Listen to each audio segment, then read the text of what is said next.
உரிமை குரல் நண்பர்களுக்கும் வணக்கம். மீண்டும் நாம் தமிழ் கட்சி மேல தாக்குதல் நடத்த ஆரம்பிச்சிருக்காங்க. இது குறித்து இந்த முழுமையா பார்க்க போறோம். வாங்க பார்க்கலாம். 24 தேர்தல் நெருங்க போற காரணத்தினால தமிழ்நாட்டில் இருக்கக்கூடிய பல்வேறு நாம் தமிழ் கட்சி நிர்வாகிகள் பார்த்தீங்கன்னா அவங்கவுங்க பகுதியில் நாம் தமிழ் கட்சிக்கு தகுந்த நல்ல பேர் வாங்கி தரணும் அப்படின்ற நோக்கத்தில் நாம் தமிழ் கட்சிக்காக போஸ்டர் அடிக்கிறது, அது மட்டும் இல்லாமல் மக்களுக்கு என்னென்ன பிரச்சனைகள் இருக்குது அப்படின்னு நேரில் போயிட்டு ஒவ்வொருத்தவங்க வீடாக சென்று அவங்கவுங்க குறைகளை கேட்பது அப்படின்னு அந்தந்த பகுதியில் இருக்கக்கூடிய நிர்வாகிகளே நாம் தமிழ் கட்சிக்கு என்னென்ன விஷயங்களை பண்ணணுமோ அவை அனைத்தையுமே சீமானோட ஆலோசனையே இல்லாம கூட அவங்களாகவே முன் வந்து பண்ணிட்டு வந்துட்டு இருக்காங்க.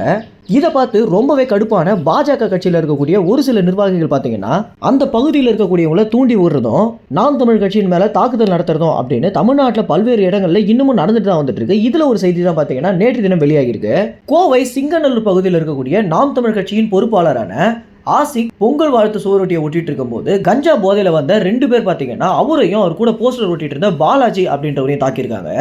தாக்குதல் அப்படின்னா இது சாதாரண தாக்குதல் இல்லை அப்படின்னே சொல்லலாம். அவங்க உயிருக்கே பாதிப்பு ஏற்படுற அளவுக்கு தலையை அடிச்சு உடைச்சிருக்கிறதும், மது பாட்டிலால கையில கோடு போட்டிருக்கிறதும் அப்படின்னு 2 பேரையும் பார்த்தீங்கன்னா கடுமையான தாக்குதல் பண்ணியிருக்காங்க. இந்த ஒரு விஷயம் அப்படின்றது வெளியான கொஞ்ச நேரத்திலேயே இந்த விஷயத்தை யார் பண்ணாங்க அப்படின்ற வரைக்கும் கமெண்ட்ஸ்ல பார்த்தீங்கன்னா பண்ண ஆரம்பிச்சிருக்காங்க. கோயம்புத்தூர்ல இருக்கக்கூடிய மக்களே இந்த விஷயத்தை நேரில் பார்த்ததும் அதற்கு பிறகு அவங்கள தாக்கியவர்கள் பாஜக கட்சியோட நிர்வாகிகளோட பேசிட்டு இருந்ததையும் நிறைய புகைப்படங்களாக எடுத்து இணையத்தில் விட்டுருக்காங்க. எனவே இந்த ஒரு விஷயம் பார்த்தீங்கன்னா பாஜக கட்சியினோட கோபத்தினால தான் வெளிப்பட்டிருக்கு அப்படின்னு தெரிய வந்திருக்கு. படங்கள் எல்லாம் காட்டுற மாதிரி காலங்காலமாக இருக்கக்கூடிய ஒரு கட்சியை எதிர்த்து அந்த பகுதியில் இருக்கக்கூடிய ஒரு சின்ன கட்சி அவங்களை எதிர்க்க ஆரம்பிச்சா அந்த பெரிய கட்சி அவங்களுக்கு என்னென்ன விஷயங்களை பண்ணுவாங்களோ அனைத்துமே பார்த்தீங்கன்னா தற்போது தமிழ்நாட்டில் நாம் தமிழ் கட்சி நடந்துட்டு இருக்கு அப்படின்னு சொல்லலாம்.